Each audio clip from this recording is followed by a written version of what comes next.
വിഷ്ണു ആ പറയളിയാ അതെ ഞാൻ മാര ലുക്ക് ചെയ്യുന്നില്ലളിയാ എന്താ ഒന്നുമില്ലടാ. നല്ല കസുവയുണ്ടല്ലോ അളിയാ അളിയ മുടിയൊക്കെ നരച്ചല്ലേ? അതെ അതെന്ന് പറയണതേ ഈ ഭാഗ്യ നര കുട്ടി നര എന്നൊക്കെ കേട്ടിട്ടുണ്ടോ? നമ്മൾ ചെറുപ്പത്തില് നരയ്ക്കും, ഭാഗ്യമുള്ളവർക്കൊക്കെ പെട്ടെന്ന് നരയ്ക്കും. അപ്പൊ എനിക്ക് ഭയങ്കര ഭാഗ്യമായിരിക്കുമല്ലേ അളിയ? ഇവിടെ നിനക്ക് വയസ്സായ എളിയാ, കണ്ടാ തന്നെ അറിയാലോ ഇത് വയസ്സായ നരയാണ്, ഇത് കുട്ടി നരയല്ല, ഇത് വേറെ. നമ്മൾ ഒരേ പ്രായം തന്നെയല്ലേ, പിന്നെന്തോന്നു ആയിരിക്കും, നമ്മൾ ഒരേ പ്രായമായി. പക്ഷെ ഞാൻ മനസ്സും ഭയങ്കര ചെറുപ്പം. പക്ഷെ നീ പാക്ക് കിളവനളിയാ, എന്നെ കണ്ടാ തന്നെ അറിയാം, വെറും പാക്ക് ചിന്താഗതി. ഇതിന്റെ ഡ്രസ്സ് നോക്ക്, എന്തിനു ഉടുപ്പടാ എന്നെ നോക്ക്, വേണ്ട സ്റ്റൈൽ ബാഗ് ഉണ്ട്, കിണ്ണൻ ടീഷർട്ട് ഉണ്ട്, ലുക്ക് കണ്ട. നിന്റെ അകത്ത് എന്തോന്നു? അതെന്റെ കോസ്മെറ്റിക്സ്.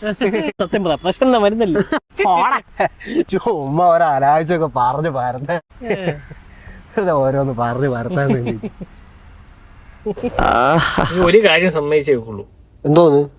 ഈ വയസ്സായി പിന്നെന്തോന്നു? പോടാ അങ്ങോട്ട്. എന്നിട്ട് ഞൊണ്ടി കിടക്കണേ? ഭയങ്കര നടുവേദനയും കാലൊക്കെ ഭയങ്കര വേദന. ഇത് വാദത്തിന്റെ തുടക്കമാണ്.